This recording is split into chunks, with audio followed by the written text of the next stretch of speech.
Lust, greed, revenge, and a hunger for attention are all compulsions that can lead a human being into a life of crime. But the Dark Knight's deadliest enemy is perhaps the most difficult to fathom. Armed robbery, double homicide. Got a taste for the theatrical, like you. And to unlock his secrets requires a journey into the ultimate heart of darkness. A year ago, these cops and lawyers wouldn't dare cross any of you. I mean, what happened? So what are you proposing? It's simple. Kill the Batman. Of all the evildoers in Batman's universe, none is more explosive or unpredictable than the homicidal nemesis known simply as the Joker. Come on, hit me! He represents a kind of chaos, of meaninglessness, of randomness, the idea of the character of the Joker, just the luck of the cards. Here's my card. Introduced by DC Comics in 1940, the Joker initially had no backstory. Over the years, several versions of his history have been written, describing the character's maniacal metamorphosis. One involves a tragedy, in which the Joker fell into a vat of chemicals and became disfigured as a result. The accident not only changed his appearance, but also twisted his mind. You don't know what makes him tick. Maybe he won't kill you, maybe he'll hand you a $1,000 bill. He'll probably kill you, but you can't be sure. So in that way, he's a perfect villain for Batman. Most characters can justify the terrible things they do as, I'm doing this for my family, I'm doing this because the world hates me, I'm doing this because... pick an answer. The Joker does it because I'm as nutty as a squirrel, and I'm proud of that. Some men aren't looking for anything logical. They can't be bought, bullied, reasoned, or negotiated with. Evening, Commissioner. Some men just want to watch the world burn. Let's put a smile on that face. Most criminals are motivated by desire to gain greater wealth or gain greater power. Les, I have kids to feed. Well, you don't like falafel? Or to exact some form of revenge. There's a clear motivation which is understandable for what's prompting their behavior. In the case of somebody who's mentally ill, you can't necessarily predict what they're going to do because their motivations are not the normal ones.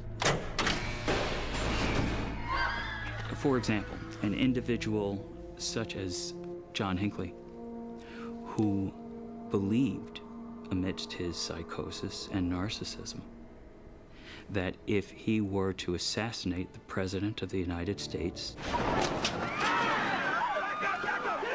Jodie Foster would fall in love with him. You see quickly where the logic in that line of thought falls apart. Why so serious?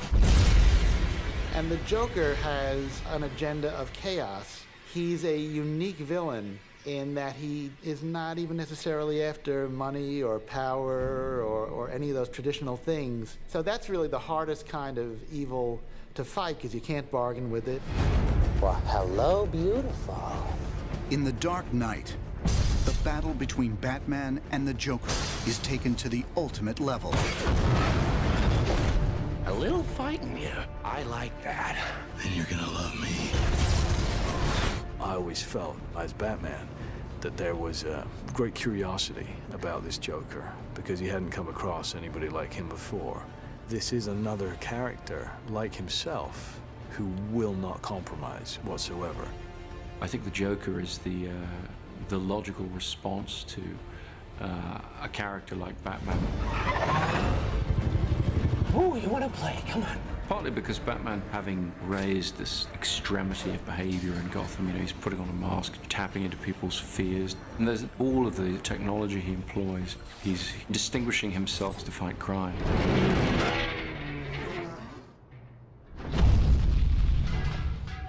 You've changed things. Forever. And why do you want to kill me? I don't don't want to kill you.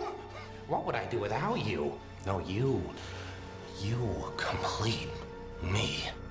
They are dark reflections of each other. They're both men who operate outside of normal social norms. They're both highly talented, highly gifted at what they do. So they have a lot in common. Every yin has a yang, every positive has a negative. Batman is sane and logical, uses his mind to solve problems and solve crimes, and the Joker is a complete raving lunatic. Batman says philosophically, we can acknowledge an imperfect world, we can acknowledge that we have to step outside of social norms, but that doesn't make the social norms meaningless.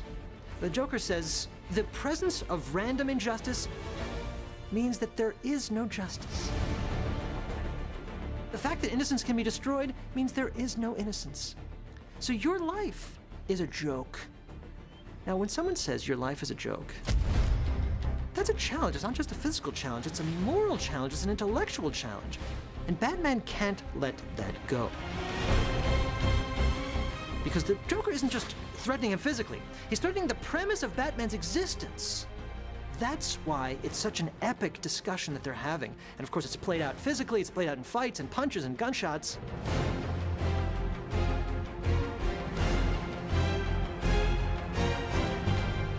Ultimately, it's a philosophical conflict, and not one that's easily resolved.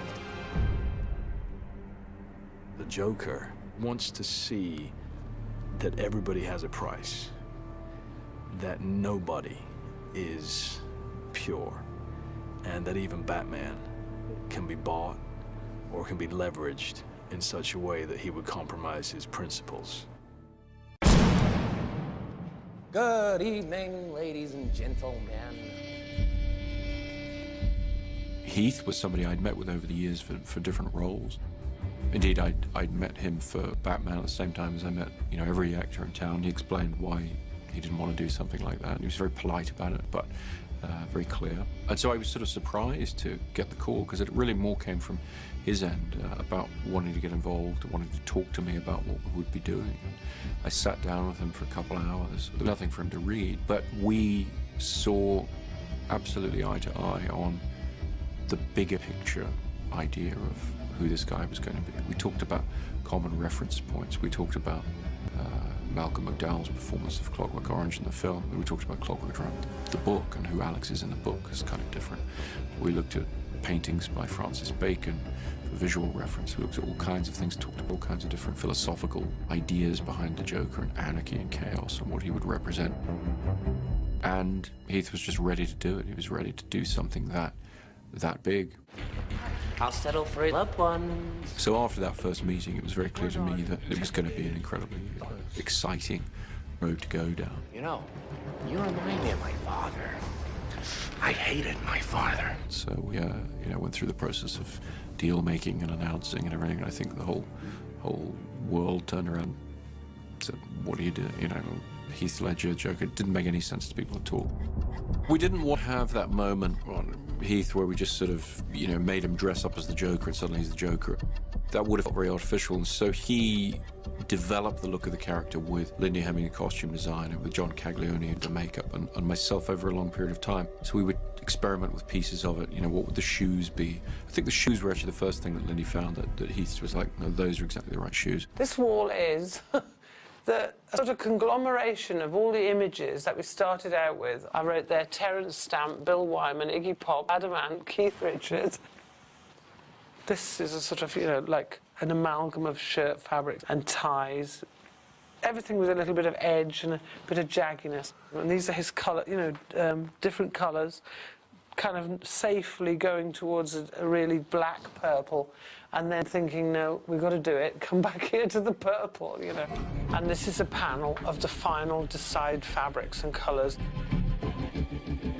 One thing Heath wanted to do was to apply the makeup himself. As an actor, he's saying, okay, this character would put his own makeup on, in real life. And so what would that look like if he just got the makeup? The thing that stuck from that is he always had makeup on his fingers and under his fingernails and everything, as he would have from putting it on just with his hands. During the hair and makeup test, we let him perform. We let him talk, we let him walk around, we didn't record any sound, but we let him inhabit the character and use it as a bit of a test bed, to just sort of do it in front of a few people and start to feel what that would be and move around. And we had some props there, we had different knives and things for him to pick up and start moving with and seeing how that would work. And it was a really, amazing experience to be a part of, to see him developing something in that way.